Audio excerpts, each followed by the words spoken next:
some people try to fall too much into this being perfect, trying to make everything perfect, and that prevents them from taking action. And so this is what the book says, or this is what they said need to be my percentages. So either A, they're like, I'm going to jump right in at those percentages and I'm going to cut everything and make it work. And obviously that's like not going to work. Or B, it's, which we see a lot. It's okay, I need to get my books in order first before I can start this. And I need to do this first. Ooh, let me wait until I can get my revenue to this point, and then I'll go ahead and get this kick started. I'm always like, that's like trying to lose 30 pounds before you go to the gym to lose weight. It's like, let's get it started. Why do growing businesses go broke? Welcome to the Profit Answer Man podcast. I'm Rocky Lalvani, and I help 7- and 8-figure business owners scale profits and cash flow while working less. Every week, we dig into proven methods like the Profit First system, other cash flow strategies, and real execution. No accounting jargon, no fluff. If you're going to be the backbone of America, creating jobs and serving your mission, you deserve to be well rewarded. We're Profit First certified professionals. If you want the masterclass, check out episodes 2 through 13, including Mike Michalowicz, where I break down the entire Profit First book, chapter by chapter. If you want, grab your free copy of the Profit Blueprint book at profitcomesfirst.com and start making profit a habit today. You built this business to serve your mission and your freedom. Let's make sure it pays you back. We also offer strategic tax planning and preparation to help you keep more of that profit. Now let's dive in. We've made some updates to our website. The profit calculator is right there. You can use it to test out your business. And I've updated the book. If you haven't gotten a copy of it, you can also find that on the website as well. ProfitComesFirst.com. If you're like a lot of business owners, you're working a lot of hours, making little money for the worst boss you ever had, yourself. I know. Sometimes I'm even horrible to myself. Let's talk about what costs a lot of money that you don't always see. It's when you get paid on a delay of any kind. For some, it's insurance. It might be net 30, 60, 90-day invoices, the type of work that you're doing.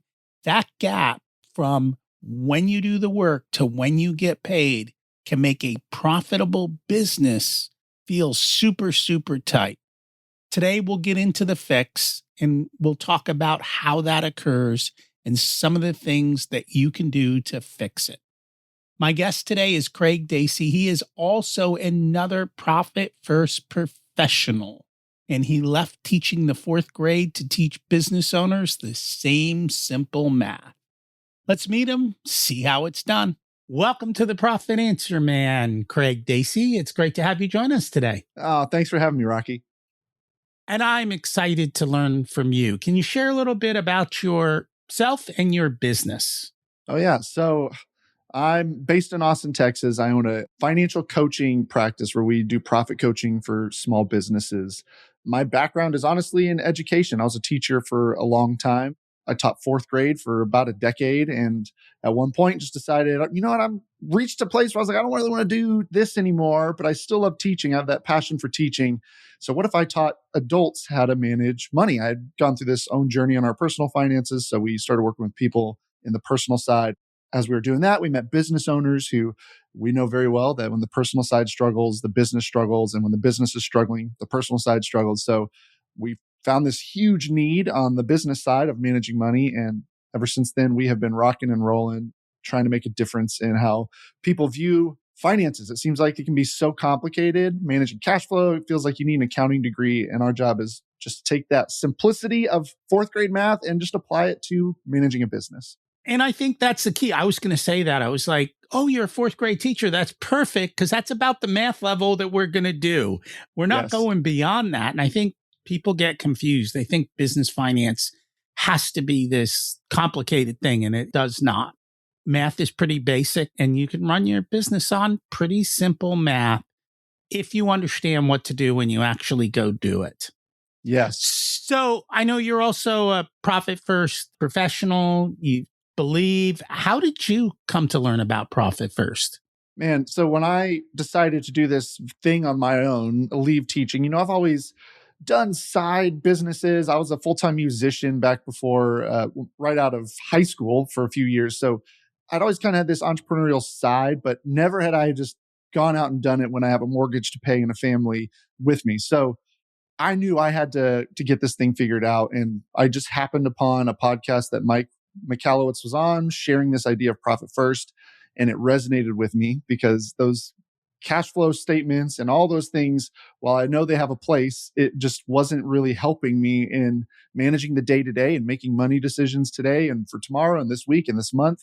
And so that clicked, and I put it in practice into my business. And then in 2019 is whenever I signed up to be a PFP, a Profit First Professional. And that's been a game changer. And not only my business, because they poked around and like, you could do this a little bit better, but also in how I serve clients. It's been awesome. What is it that you found? Like when working with clients, what are some of the things that you've been able to help them through because they implemented Profit First? I tell people, yes, working with a Profit First Professional coach is going to get you a financial ROI. But what I like to say is that's kind of the gravy on top. Really, what it is that financial clarity and confidence that comes with it. It's this empowerment of, I can do this and I know exactly what's going on with my finances. Breaking it down so simply as, can I pay this invoice or can I run payroll? Well, what does the bank account say? And at that point, what do I do now? Having that proactive approach has been such a key moment. So even the clients who, if they didn't make a single dollar back from the system, which they do, there's just that idea they've told us, like, just the fact that I know what's happening is just amazing. Like, that's the thing. Even if things are bad, I say sometimes it's just the fog, the not knowing what's ahead. That's worse. Even if you're driving towards a cliff, it's better to see the cliff than to not know it's there. And that's kind of what it does. It does. And I am amazed at how many 7 and 8 figure businesses don't have great accounting systems or accounting systems. Let's face it, nobody's going to open up QuickBooks and go, what's my bank balance? They're going to look at their bank. They're going to go to their banking app and they're going to say how much money's in the account. And when you've got one account that's full of money, it's a big pile and you go, oh, things are good. What you don't realize is a lot of that money is spoken for. And when you break it down into buckets and hey, this is the bucket for XYZ, it constrains that spending. And you're like, okay, yes, I do have money, but this particular account is spoken for. And so this is really what I have available to spend. And because of the rhythm of the system, you kind of know how much should be there or how much is enough that you'll be good till the next time you do your allocations. Yeah, that's what we look at on a month to month basis. I like to track bank balances so that we can see, over the last 3 months, has this account been shrinking? Has your owner's pay account been growing over the last 3 to 6 months? That might mean let's take a look and see, are we putting more money in there than what you're paying yourself? It's time for a pay raise. All of those are so key. And to your point with we're not looking at QuickBooks. I'm a firm believer there's two systems that a business needs with their money, and one of them is just grossly overlooked. You have the accounting system, which is your books and your tax, all those pieces. But a money management system, as you know, is just so drastically different. And it's just as essential, a way to manage our money on the day to day. I think they go hand in hand. Doesn't mean ignore the books. You don't need to track that. You do. But this other piece that so many businesses are missing, they're trying to take this accounting system and use it as a money management system. And that's where the disconnect happens. Well, and I think for most business owners, your books aren't reconciled and cleaned up and totally done till sometime the next month, which means you never have an accurate picture of what's going on in the moment for the business. And so you really can't make decisions on that. That is kind of the late scoreboard to say, hey, this is what happened. Everything we thought was going to happen did, thumbs up, but here's what's going on right now in this moment in your bank account. And that's the best way to do it. And so it takes that habit and it leverages it to the advantage of the business owner. Yeah, 100%. And most business owners are great at their craft. I found that a lot of people kind of stumble into business ownership, myself included, as I talk about my story.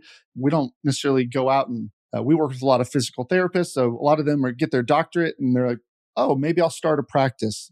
And I'm amazing at treating patients, but the whole business thing, just no one ever taught me how to do it. And so that's where finding something simple that leverages what we're already doing is so key.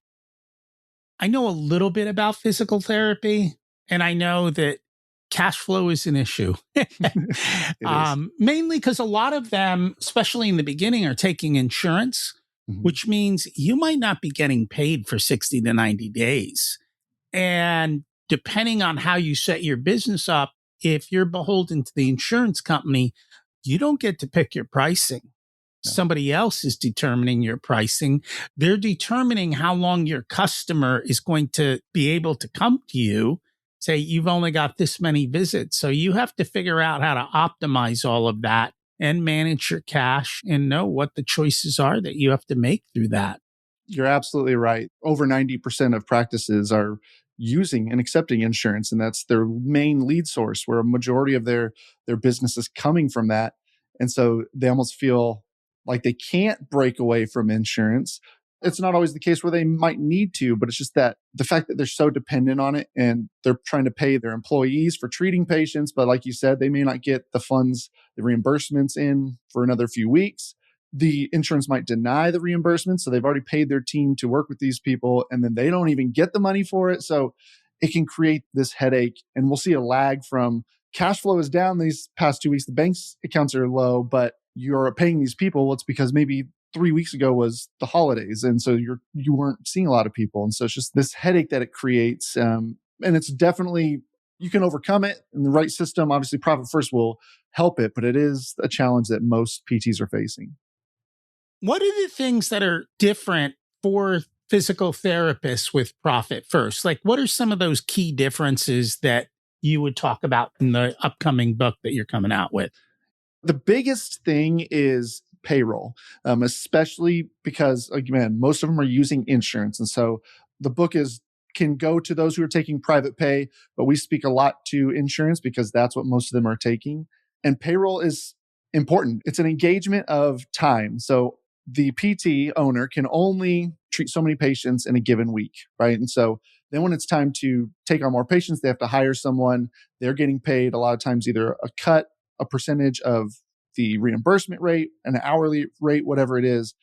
And so at no point, it already starts consuming. If they're going to pay them, if they're getting $100 as a reimbursement and they need to pay this PT, I believe the average is between $35 and $40 an hour, depending on where you are in the country, of course. But that's already a huge percentage, way more than what, Mike talks about in his Profit First book, which is why, he agreed there was a need to write a derivative just specifically to this industry where we can tweak some of those percentages to make sure that you can hire people and pay them without racking your brain of like, how do I keep this under X percent, like the original Profit First says.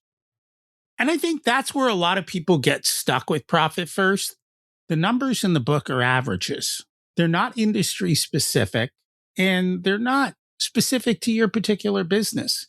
And so there are a lot of variations of the Profit First book. I always say you've got to figure out how do we mold Profit First to your industry and to your specific business and how you do business in the industry. Because like I said, if it was a private practice and they took no insurance payments, it would be a very different setup than somebody who is taking insurance. It's just like another type of business who gets paid up front or at delivery versus somebody who's got to wait 30 or 60 or 90 days to get paid for their services and has to do the payroll. So the principles are all the same or the issues are all the same across industry. It's just figuring out how do we do it for us in that particular situation. Yeah, nail on the head. I completely agree with you. And even though mine is industry specific, I also think that it's speaking to the masses of the PT industry and that just to your point, like you were saying, every practice is different. Every person is different. How big you want to scale, how much money you need on the personal side, what kind of treatments do you provide specifically and what equipment is needed, or do you need certain types of licensed people? So there's so many nuances to it that, yeah, we're going to speak to the masses, but I always try and encourage people like, it's okay if it's not perfect. We work with a lot of different businesses, PT businesses, and I can honestly say that there's not very many of them who are on the same percentage trajectory, because when we start working with them one on one, it's like, well, here's what you need, here's what your goals are. That's what we're doing. We're building the money around what you want, what you're trying to accomplish, what your goals are. And so that dictates the percentages too.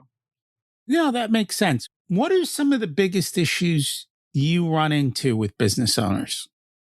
The number one thing that I see, and maybe you see this as well, I assume, is just not paying themselves enough is usually the biggest thing. And so what brings them to us is maybe they haven't pinpointed it, but 99% of the time when I ask them, okay, and how much are you paying yourself? And they're like, well, this much. And I'm like, are you paying yourself consistently? No.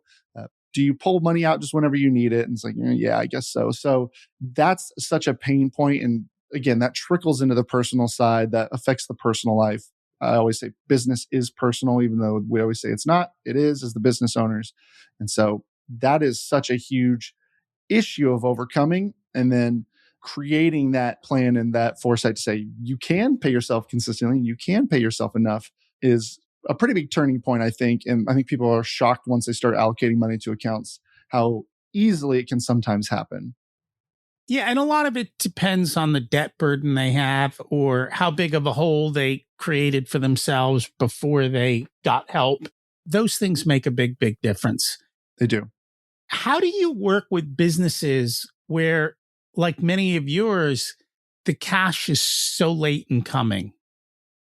So we cash reserves is huge. And so, sometimes we'll set up what we call is just on the PT side, at least, it's just an insurance hold account. And so just building up enough money to float some time so that way the accounts are padded. That's the other ones. Those who are not using a float, the float would work in a way of, here's what we need to pay our team. We're going to pull some of it out of the float. And then when the insurance reimbursements come in, we'll put it into the float accounts. So it's just kind of always ebbing and flowing.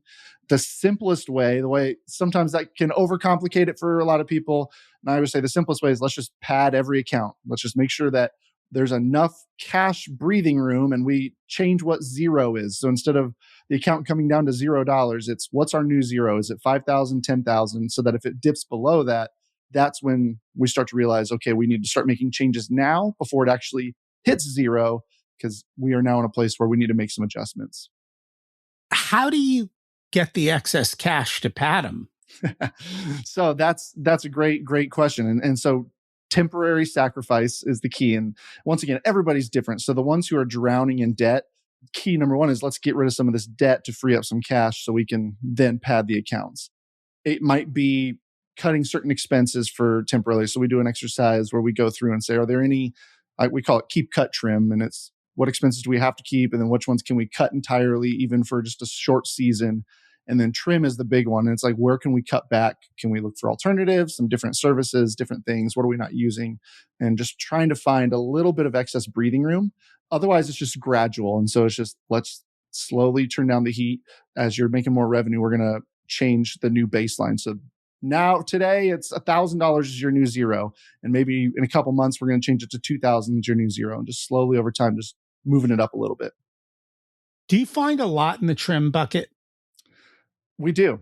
We can, I should say. It just depends. But yes, and it depends on how open the business owner is to it. Because it's sometimes they think everything is like, no, well, I need that, or no, but I mean, for me, for example, when I did this a couple of years ago, I used Gusto for payroll, and trim was simply me going and looking at Gusto's website, and I saw, oh, they changed their pricing tiers, and the tier below me has everything I need, and I'm paying for this middle or higher tier that I don't utilize the extra stuff. So immediately I was able to trim it. Of course, it was maybe $30 to $50 a month. It wasn't game changing, but if you do that over 5 to 10 different items, that can really free up some cash. It can, in these days, software services are getting more and more expensive. And even QuickBooks has different levels. And you have to ask yourself, do I need this level? Has things changed? And how can I cut all of these types of costs? I do find a lot of business owners get needs and wants get confused. Yeah. So there's a lot of wants in there that become needs, and the business owner doesn't want to cut them back. What do you do with them? So when we're doing this exercise to start, everything gets dumped in trim. So nothing gets put in keep unless it is, and I tell them, literally, you cannot do business if you don't keep this. So licenses or certifications, probably continuing education to keep those. So those key elements, if you don't have this and there's no alternatives, I mean, so I won't even put rent or of your office space on there because that's a must pay, but there's also alternatives. Could we call the landlord? Could we see if there's a smaller space or a bigger, whatever it is? So everything goes in trim, and then we just go through and try and find. And I just encourage them let's just start with 3 to 5 things that we could trim back on, or 3 to 5 things that we could completely cut. You're right. Sometimes it is an uphill battle, and then we got to start addressing, okay, if this doesn't change, then money is money, and numbers are numbers. It's not gonna magically just fix itself. So it's gonna come from somewhere, and more times than not, that's their paycheck. And we go back to that original pain point of why you haven't been able to pay yourself is because we're unwilling to cut back over here. And that's key. You do have to make choices. I mean, that's what it's all about. And I've run into a lot of business owners that don't want to make those choices. And depending on where they're at, the struggle comes later and bigger because they refuse to make the choices early. Some of them are better and they will make the cuts or they will figure things out. And I think that's a big part of Profit First. And it's a part that's missed is the key of Profit First is to think about your business and rethink how you use money in your business. And what I mean by that is it's not about the money.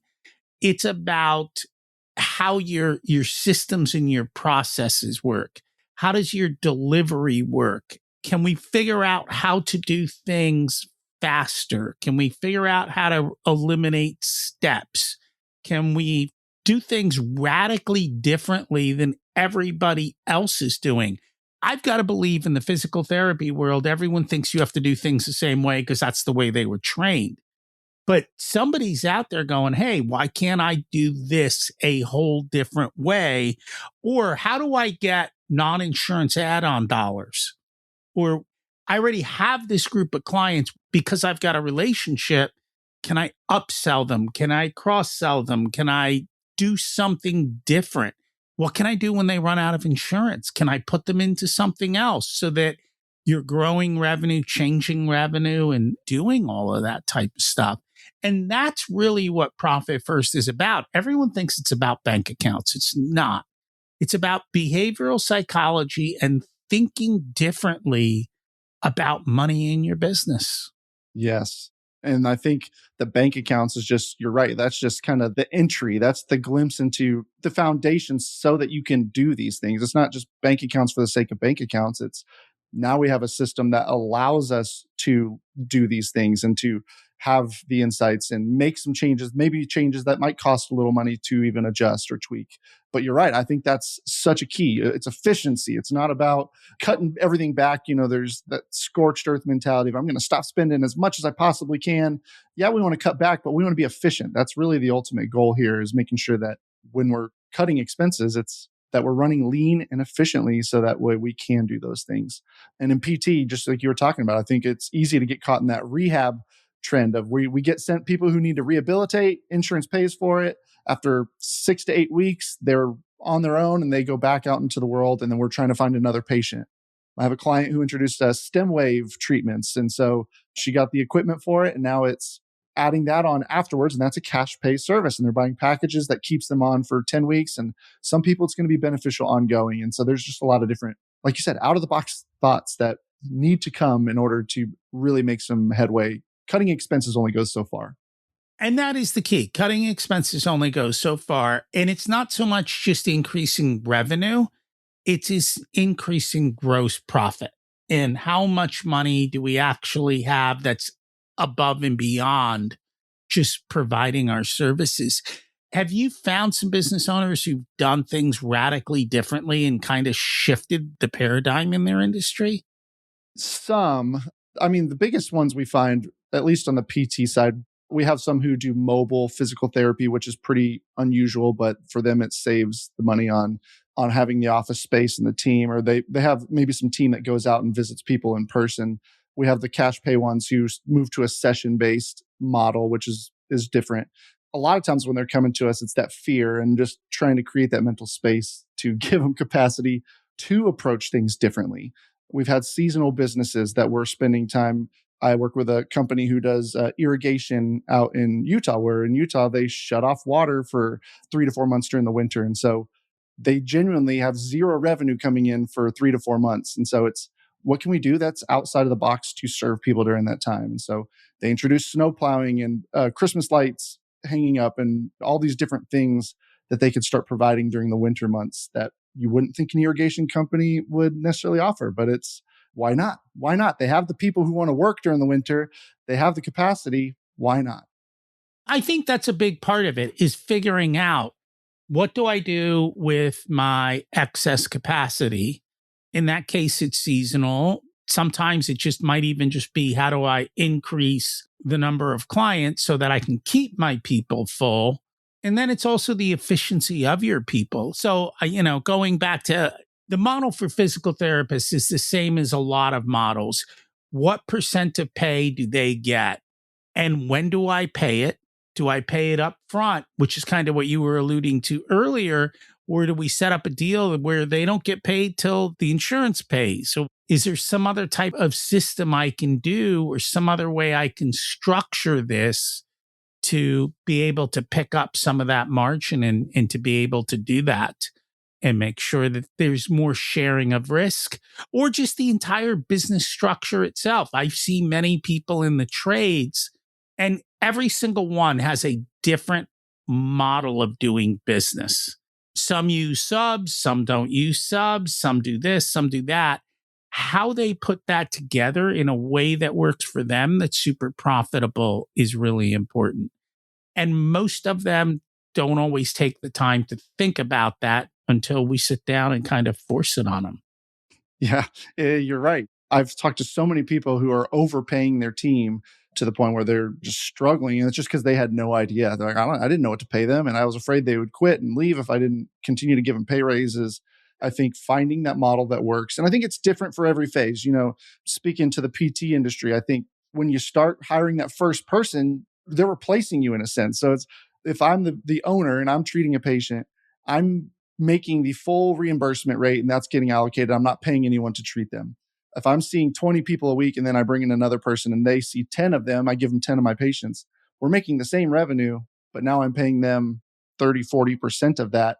And so it's this, how do I get myself out of the day to day? And so that's where the percentage split works. And then over time, you can dilute it and start doing maybe salary or hourly or whatever, but just depending on your size. Well, and this is where I struggle. Whenever I'm in this type of a model and they're on salary, what I find a lot of times is their utilization rates go down. Where if they were being paid per patient, they're seeing 30 patients. When they go to hourly, all of a sudden they're only seeing 20. Like, that throws the whole payroll equation way, way off and creates a massive problem. It does. Yeah. I think having, whether it's a percentage or a flat rate per session, is great. And you can offer bonus incentives for treating so many patients a week, or however you want to organize that. But it tends to, most specifically, again, in the smaller practices, as businesses grow, I feel like if they have a larger team, I think people will offset and it's a little bit easier to carry some of that. But the small guys, it's paying based on what they're generating is the easiest way to get your foot in the door, at least on growing a small team. No, it is. And you have to make sure your payroll's in line and it's affordable. In the world of physical therapy, like, if one therapist is out, do they usually see somebody else? Because I know in the world of like counseling, people don't go from one counselor to another. If the counselor's out, you don't make money that week because they're on vacation. Is that the same in your line, or not so much? If there's capacity, they'll come in and just work with a different PT. However, there's that PT's got a full caseload. So can they squeeze them in? If somebody's out for a week and they see 40 patients a week, you're not going to be able to get all 40 squeezed into that week. And so you are going to see a revenue drop because they weren't here. You can see some, and a lot of times that's where the business owner gets it on their shoulders if they're not careful. So, but yeah, it's not quite as bad as mental health therapy where, you're my therapist. I'm not going to go talk to somebody else. So if you're out, then we'll skip.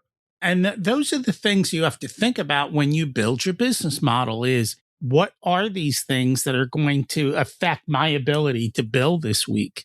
And it's true of many things. So you've got to ask yourself, do I have specific time blocks? Do I have flexibility? And all of that goes back to building the business model that works for you and then also paying appropriately.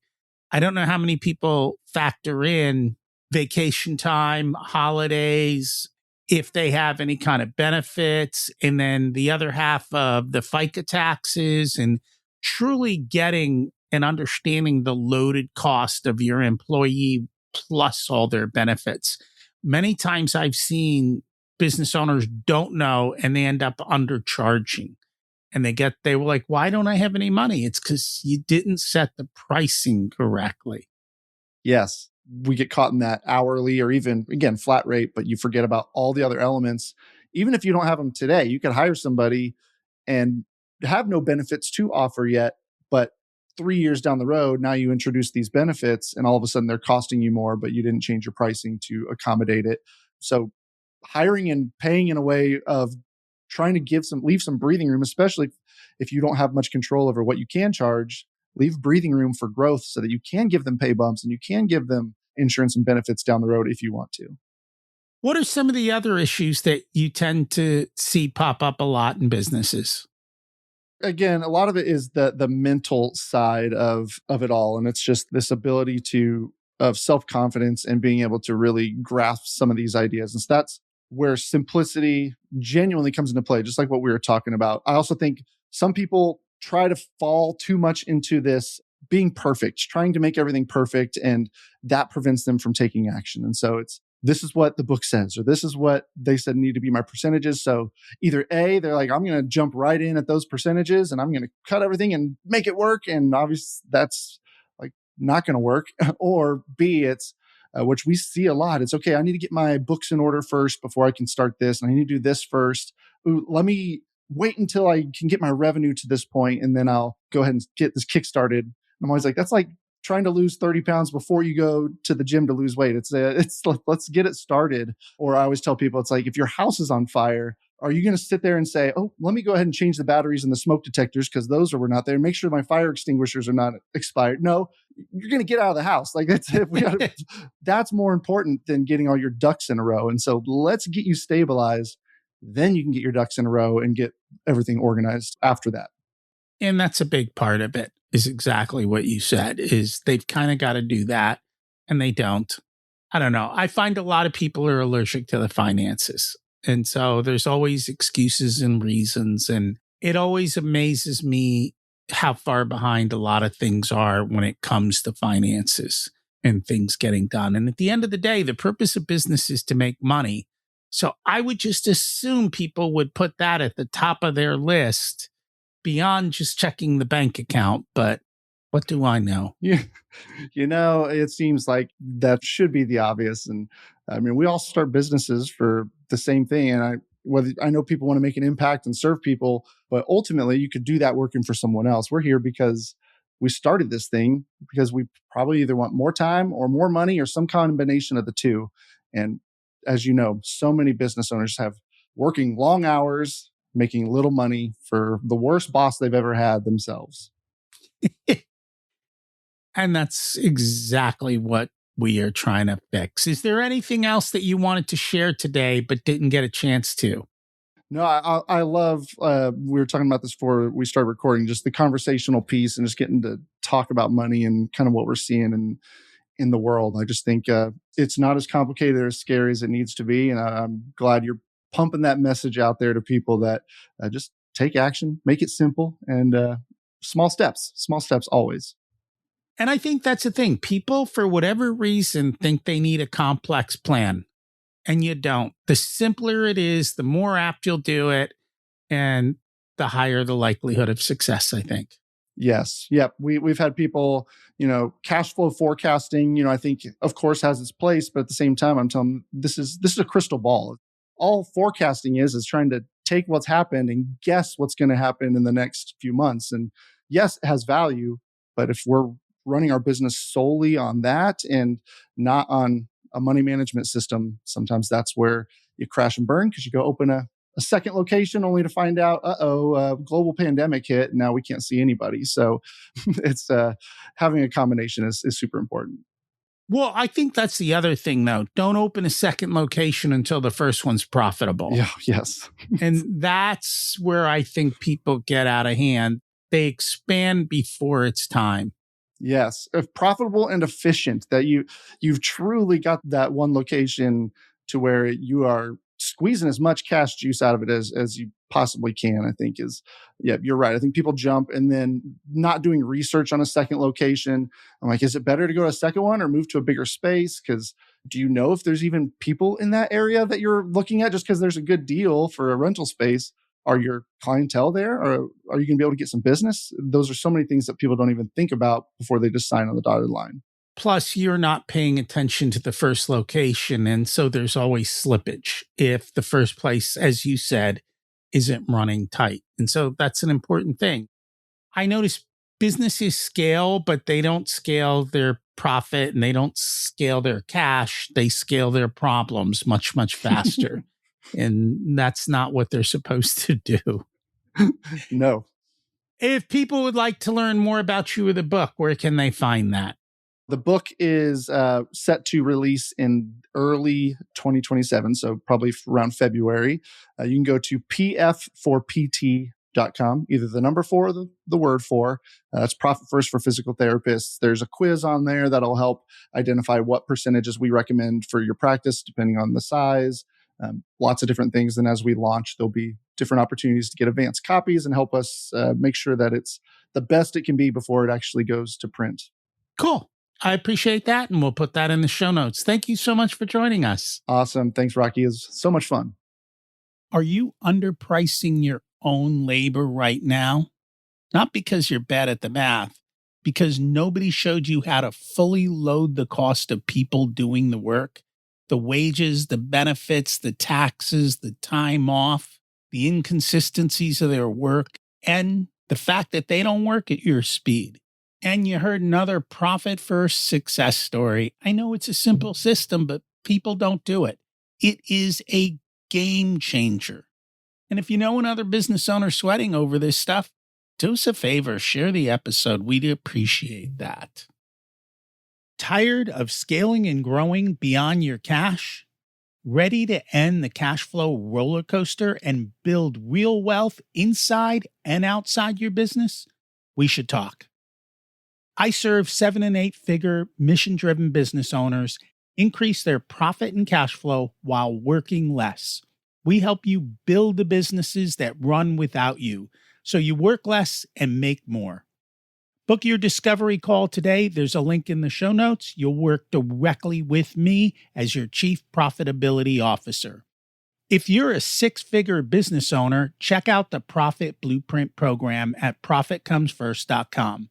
It's your guided path to mastering your numbers with my assistance at an affordable investment for your revenue. Check out my other podcast, Richer Soul. It covers leading yourself and building the ultimate life in business. There's also a link in the show notes. Thanks for listening to the podcast, where revenue is vanity, profit is sanity, and cash is king. Have a profitable week.